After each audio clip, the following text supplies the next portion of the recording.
அன்னை தமிழுக்கு முதல் வணக்கம். அருமை நண்பர்களுக்கு என்னுடைய அன்பு வணக்கம். நான் உங்களோடு ஒரு கேள்வியோடு இந்த காணொலியை ஆரம்பிக்கிறேன். என்ன கேள்வி அப்படின்னா, அனைத்தையும் கொடுப்பது எது, அனைத்தையும் எடுப்பது எது? அதாவது கெடுப்பது எது, கொடுப்பது எது? இந்த கேள்விக்கு விடை உங்கள் மனசில் ஏதோ ஒரு விடை இருக்கும். அந்த விடை மழையாக இருந்தால் அது சரி. அனைத்தையும் கொடுப்பதும் மழைதான், நம்மை கெடுப்பதும் மழைதான். என்னங்க சொல்கிறீங்க? எப்படி மழை கெடுக்கும்? எல்லாத்தையும் கொடுக்கறது மழை தானே அப்படிங்க சொல்லுவீங்க. ஆமாம், உண்மைதான். இருந்தாலும் கூட அடைமழையாய் பெய்து ஆபத்தை தருவது மழை இல்லையா?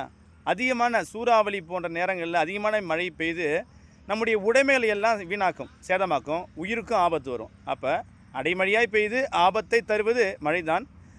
அருமையாக பெய்து அருமருந்தாய் இருப்பதும் மழைதான் இல்லையா? சீரான மழை பெய்து ஏரி குளங்கள் நிரம்பி விவசாயம் செழித்து வறுமையை நீங்க வைப்பதும் மழைதான்.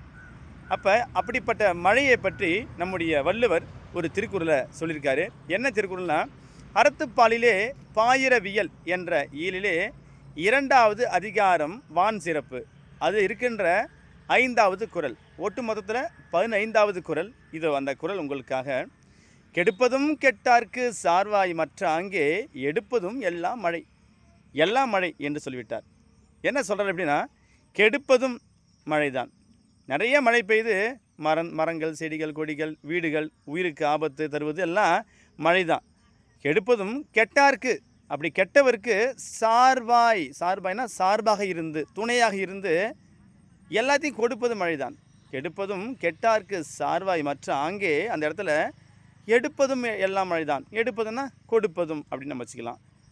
இப்படி கூட வச்சுக்கலாம். அவர் முதல்ல கெடுத்தார் இல்லையா? அப்போ கெடுக்கும்போது நம்ம வாழ்க்கையில் துன்பங்கள் நிறையா இருந்தது. அந்த துன்பத்தை எடுப்பதும் மழைதான். எப்படி? சீரான மழை பெய்து ஏரி குளங்கள் நிரம்பி விவசாயம் செழித்து வறுமையை நீங்க வைப்பது அந்த மழைதான். அப்போ கொடுப்பதும் மழைதான், எடுப்பதும் மழைதான். இந்த திருக்குறளில் வான் சிறப்பு என்ற அதிகாரத்தில் சொல்லியிருக்கிறாரு. எனவே நம்ம மழையை போற்றுவோம், மழைநீரை சேகரிப்போம் என்று கேட்டுக்கொண்டு அடுத்த குறளோடு உங்களை சந்திக்கின்றேன். நன்றி, வணக்கம்.